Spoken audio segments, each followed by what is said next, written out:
जोधपुर शहर में एक तरफ जहां तीजड़ियों में धींगागढ़ के त्योहार को लेकर गजब का उत्साह है, पिछले कई दिनों से लगातार वो पूजा और व्रत कर रही है। वहीं नवचौकिया क्षेत्र में जो स्थानीय लोग हैं वो पिछले कई वर्षों से एक और परंपरा है उसका निर्वहन कर रहे हैं।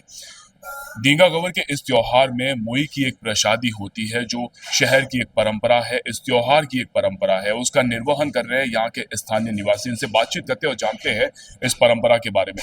सबसे पहले तो आपसे ये जानना चाहूंगा कि क्या है ये मुई की प्रसादी। ये मुई की जो प्रसादी है वो आयुर्वेदिक रूप में। उसमें क्या है कि तीजड़ियाँ जो रात भर अपना श्रृंगार करके घूमती फिरती है, उनमें आयुर्वेदिक के तौर पर ये देखा जाता है कि थकान रहती है। इसमें 36 प्रकार के मेवे डाले गए हैं, सूखे मेवे हैं इसमें। इसमें हल्की सी भांग है, उसको उबाल के उसको सेक कर उसको तैयार किया जाता है। उसके बाद बादाम है, पिस्ता है, चिरंजी है, इसी अनेक प्रकार की है औषधि के रूप में, ताकि उनको थकान महसूस नहीं हो। ऐसा जानकारी में आया है कि सैकड़ों वर्षों से इस परंपरा का निर्वहन हो रहा है, यानी कि आपसे पहले जो आपके पूर्वज थे वो भी लगातार इस परंपरा का निर्वहन कर रहे थे। पहले कम मात्रा में बनती थी, अब ये ज़्यादा मात्रा में बन रही है। और गवर का जो है प्रारूप दिनों दिन चेंज होता जा रहा है और युवाओं में जोश है, पूरे मोहल्ले का समर्पित है। और जेजे फ्रेंड्स क्लब और सीताराम मंदिर ट्रस्ट के द्वारा ये गणगौर का महोत्सव पिछले 25 वर्षों से हम कर रहे हैं। और इसमें सबकी सहभागिता है, बुजुर्ग हो, महिला हो, युवा हो, बच्चे हो, सबका सहयोग रहता है। तो आप लोग सुबह से लगातार तैयारियों में जुटे हुए हैं, प्रसादी बन रही है और एक अलग ही जोश और उत्साह है। प्रसादी बनने के बाद शाम को क्या होता है और क्या किया जाता है फिर? सबसे पहले तो गौर माता की पूजा होती है। गौर माता को जिस स्थान पर इसका जो कार्यक्रम होगा वहाँ पर गौर माता को विराजित किया जाएगा।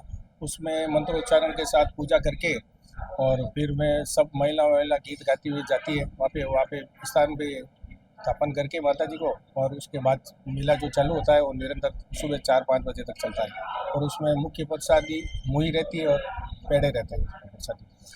आप तो तीजड़ियां है, पिछले कई दिनों से लगातार आप पूजा और व्रत कर रही है। आपके हिसाब से इस प्रसादी का क्या महत्व है इस त्योहार में? इस प्रसादी का महत्व ये है कि जब भी हम थक जाते हैं पूरे मेले में घूमते हुए, तो यदि ये थोड़ी सी भी मतलब हमें मिल जाती है तो हमें इसमें ताकत मिलती है। हमें ऐसा लगता है कि गवर की जो ताकत है, वो देवी की जो ताकत है वो हम में आती है। ये प्रसादी मुख्य रूप से बनती कैसे है, किस तरह से पूरी तैयारी होती है? इसमें मुख्य रूप से हल्की सी भांग है, कीटी है और 36 प्रकार के मेवे हैं। इसमें बरक है, ये मिलाकर शक्कर है, ये मिला के बहुत ही तालीमता से बनाई जाती है और मन से बनाई जाती है। उसके पश्चात उसको माता जी के भोग लगा कर वितरित की जाती है। एक चीज़ आपसे और जानना चाहूँगा कि जिस तरह से धींगागढ़ के पर्व में स्टेज को लेकर बहिष्कार किया जा रहा है, जो बाहर से असामाजिक तत्व आते हैं, जो बैड इंटेंशन के साथ जो हुड़दंगी आते हैं, उनको लेकर एक विरोध जताया जा रहा है। तो आपकी भी माताएं, महिलाएं, बहनें सब इस पर्व में जाती है, तीजड़ियाँ जाती है, तो इसको लेकर आप इस बात को किस हद तक सही मानते हैं? तो सही, स्टेज बंद होना चाहिए। स्टेज जब जहाँ गवर बैठती है वहाँ स्टेज लगना चाहिए, नहीं कि आप हर जगह स्टेज लगा दो तो वहाँ पर गर्दन होंगे। हमारी बहन बेटे वो गीत गाती है, नाचती है, नीचे से जो भी कमेंट करते हैं ना वो हम लोगों को सहन नहीं होता है, उससे जोर झगड़े होते हैं। हम चाहते हैं कि जहाँ गवर हो वहीं पे स्टेज हो, इसके अलावा कहीं स्टेज नहीं होना चाहिए।